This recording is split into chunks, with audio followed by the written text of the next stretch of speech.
Hi everyone, a big warm welcome from me, Carol here at Oak House Journals, and I have a few more tags hopefully that will give you some inspiration for what you might want to do with your own, creating your own tags for the tag swap.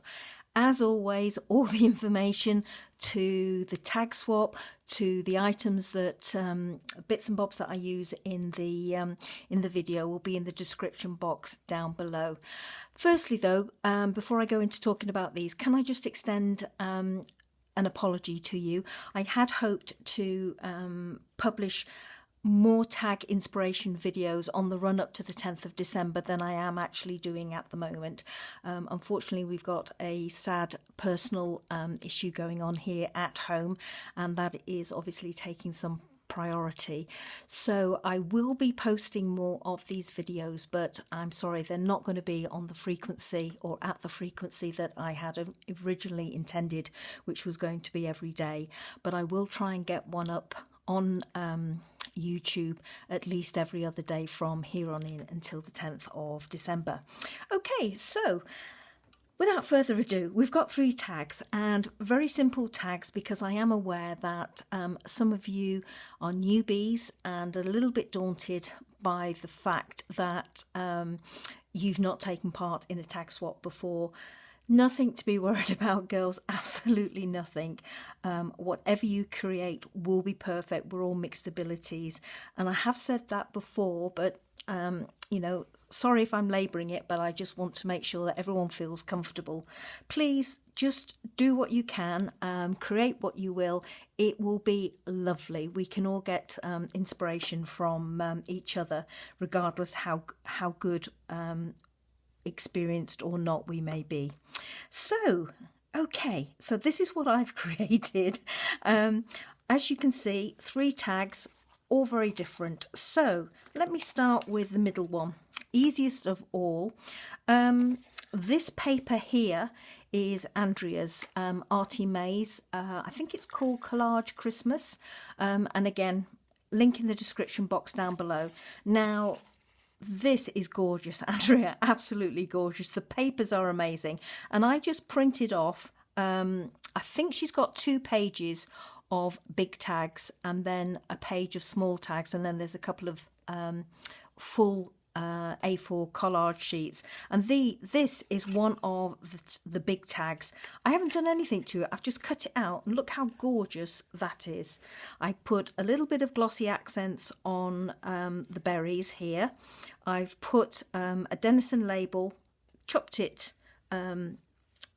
irregularly, put a little bit up here and a little bit down there, put a disc on the top, stitched round, and that is all I've done on that tag. I printed off a piece of vellum on my printer to say "'Tis the season to be jolly," and just rough tore it down the sides and at the bottom. It's stitched across the top, as is the whole of the tag, and I have inked around the edges. I think you can just pick that up on camera there, because I printed out the digital kit on 160 gram paper, and that's not quite thick enough to do a tag. So all my tags, I have a few of these are Ranger size 8 manila tags, and I have a few of these in my stash, so I decided I would use these for my tags. So all I did with the digital kit, printed it out, as I say, on the 160 gram lightweight cardstock, and then I just glued it onto here and then stitched it in place and inked around the edges. So very, very simple. And I did exactly the same on the back. That is not collaged, that's one of Andrea's big tags, and that's on the other side. What I did do to get a nice neat stitched edge on both sides is I glued one of the big tags onto my manila tag and then stitched it, and then with the other piece that was on the 160 gram cardstock, before I actually before I actually glued it to the back of my manila tag, I stitched it first and then glued it. So you've got nice stitching on both sides.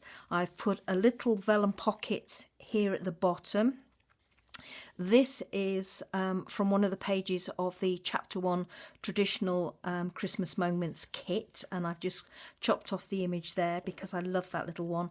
And this is one of their little mini postcards, and I've just popped that in the back pocket there. A couple of silver fir cones on here on a big jump ring, and this is some gorgeous taffeta ribbon that I've had. It's I think it's 2-inch wide or maybe 1.5-inch wide, taffeta ribbon in this gorgeous green colour that I've had in my stash for quite a while now, and I've just tied it at the top here with some narrow organza ribbon. So look how easy that is, guys. You know, really simple, really basic, but still a pretty tag. Well, I think so anyway. Then I decided to do something very similar. I created another one, and this is the same, as you can see, the same digital kit. Full label at the bottom with a little sticker on the top saying 25th of December. That's all I've done. This is all. It might look like collaging here, but it isn't. This is how the tags print out, and this is when where there's absolutely no glossy accents on at all. You can actually see, if I put the two together for you, you can just see how they pop, and they're a lot brighter when you put some glossy accents on. This is a Alterations, Sizzex Alterations die. I think they're called big dies. It's certainly not a thin metal die, and it's called Festive Gent. Now, I've had this again in my stash for a while, but it comes out every Christmas, I have to say, and that is the code number on the back for you in case you want to see if you can still find it. But as you can see from the signature there, it's one of the Tim Holtz ones. So it's a lovely die. I like this chappy. So again, same thing. I used Andrea's big tags, glued it to both sides of a manila tag so that it was nice and firm. It's stitched and inked all round. Again, I've put the vellum on the top, but this time I put the Festive Gent on the top, and I've stitched a piece of ribbon on the bottom there, and then when you flip it up, you've got the Festive Gent on the other side, because I didn't like seeing the glue on the other side. So what I did was I chopped him out again, and I just married him up with the image on the front. So you've got the Festive Gent on both sides of the vellum. And then this is just one of the classic labels. And these came from Giftsmilee. If you've watched my product review videos, you will know that I get loads and loads of goodies off the Giftsmilee website, Etsy shop, and this is one of them. So I've just glued that on so that you could use this as a journaling spot if you wanted to. Now, the ribbon here at the bottom is the same that I've used at the top, and there's a little jump ring with a little tiny jingle bell. And oh, I thought he had a clapper inside, but he obviously doesn't. So that's a silent jingle bell there. But the ribbon I showed you in the previous video, and it's this, it's like a grosgrain ribbon, or grosgrain ribbon, whatever you choose to call it. And as I said, I got some more, a few, I think it was last year, from the NEC craft fair, and they come from Crafty Ribbons. Now, as I said previously, I don't know whether they still do these. I don't know whether you can get them online or not. You'd have to go over to Crafty Ribbons to have a look. But that's certainly where I got these lovely ones from. So that is my second tag, first and second tag. And then I just went on and did something slightly different this time, and created this one. Again, you can see the Festive Gent on the front. I tied a little, there's a little bit of glue on there, sorry. I tied a little bow and chopped out one of the holly, tiny holly leaves from the Chapter 1 traditional Christmas moments digital kit, and then that's another piece at the bottom. I also put on this little label at the bottom here under his legs, just to maybe give a little bit of dimension, because again, this is Andrea's paper here, as you can see. I put a little bit of glossy accents on those berries. I don't think they're going to pick up in the light, but I did. I promise you I did. And a little bit down here. And then again, this is from the traditional Christmas moments. It's just a piece of one of the pieces of digital paper, and I just chopped it out because it had Merry Christmas on it, which was perfect for what I wanted. So again, as I say, using all of Andrea's digital kit, I created a little flap here, and to do that I used one of the full collage pages rather than the large tags. So this is what it looks like inside, and there's a little vellum pocket across the bottom there. This comes from Chapter 1 and it came in their Christmas folio. Isn't that, I love that image. It's so pretty, and it almost looks like a reproduction of a watercolour, and then it's just a little card. So that goes in the pocket. This is one of the Chapter 1 baubles, and I just chopped it out, backed it with ARTYMAZE paper, and used some of the tiny little bows to put one on each side at the top, and then touched everything, as you can see, probably from the shine, yeah, with glossy accents. So really, really simple. And that one goes in this little vellum pocket here. And then at the top, where you can see all this little spider's web of twine, I've got a little pocket up here, if I can get my fingers in.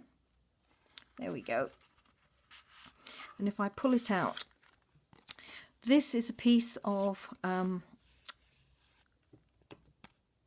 oh crikey, book page, which has been printed on, and this page came in the Chapter 1 folio, Christmas folio, and it's got the berries on, and I just thought this Avril twine was a perfect match for those berries. But as you can see, I haven't done anything with it. I haven't inked the edges, I haven't stitched, I've just left it very, very plain, very, very simple.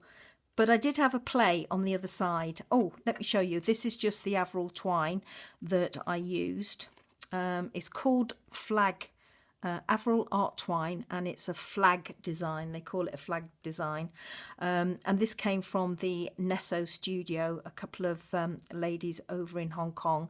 But again, link down below, everybody. But I had a play on the back. Again, as I said, I left it very plain, but what I did was I collaged using some of my leftover pieces from Andrea's kit, and behind it I put some music paper. So I just tore a strip that was left over, glued it on one side, another strip on that side, and left a little section in the middle, a little ridge or a rift in the middle with some music paper. And I put one of the bows from the Chapter 1 kit across the bottom or across the rift there, another one of their baubles backed with Andrea's paper, and I've just used that as a little tuck spot. So just something slightly different, a little bit cheeky. You've got the serious side, and then you've got the playful side. And the reason that I put this one in the pocket was I thought you could change it up. If you prefer predominantly greens, you could have that tag in there, or if you like the reds, you could have that red cardinal in there. And actually, I think I quite like the green better, so I'm going to pop the green one in there. So there we have it. So that goes in this pocket here in the flip. This goes in the vellum pocket at the bottom, and then this one goes in front like so. On this side, again, I did the vellum thing, printed it out so that it says, "'Tis the season to be jolly." This is one of the little circles that you get with Chapter 1's seed packet kit to the, now I think it was the Snowy Christmas Garden one. And all I did was I punched it out using my 3/4 of an inch punch. I coated it with glossy accents, and then I used my crocodile to make a hole in the top and threaded through a jump ring. This is just some double-sided wide satin ribbon that I had in my stash, and I've tied it with some gold elastic at the top there, just to keep in with the festive season, and used a gold coloured jump ring. And then this piece of vellum just lifts up, and that's the page underneath. Haven't done anything with it, no glossy accents, although I have to say, to me, those berries are just calling out for that, and it just gives it that little bit of interest. So I think I will probably do that once I switch the camera off. And then when I go over to the back, that's the back of the tag, and as you can see, it's stitched across the top, and it's stitched around here and stitched around the tag as well, the main part of the tag. So just adding a flip to it, a simple tag, can change things up a little bit. So as I said, 3 very, very easy tags for you there today, everybody. I am planning to do some white on white tags. I love working with white on white, so that might be my next video for you. We will see how I get on with that. But anyway, I hope you enjoyed these offerings today. Hope it gives you some sort of inspiration. And for those newbies out there, please don't worry, just enjoy yourselves. Okay, take care everybody. Bye bye for now.